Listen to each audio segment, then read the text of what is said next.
thọt con là cá bật đỏ bang chưa mà con biết cái này à vui nè anh mà đắng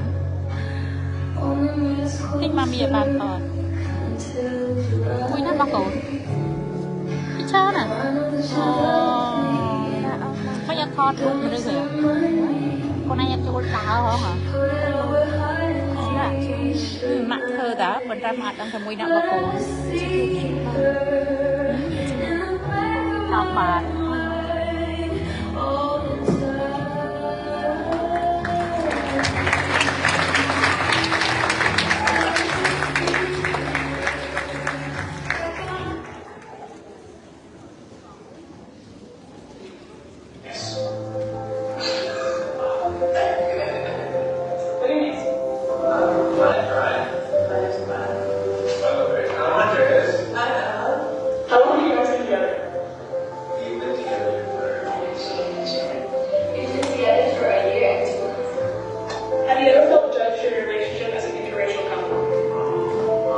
Actually, on our first date, we went to the arcade, and we saw a game back then, and we could feel their stares. We were holding hands, and we could feel their stares, and they were judging us. It was like pretty awesome. My grandma didn't know that we didn't want to date, and the first time I brought her over to the family reunion, I can tell that she was looking at a little bit too much.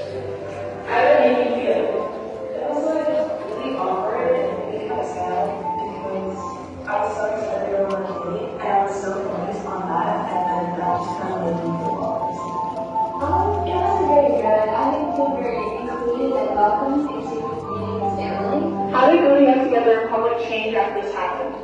I feel a lot more like restricted and awkward. For a little while, it was a little harder, a little more like awkward, kind of like weird kind of thing. How do you think society can be more inclusive of interracial couples? con từ châu mày đã đi vậy tao mày đã đi vậy đã đi này nữa tao học bài ấy ở đây á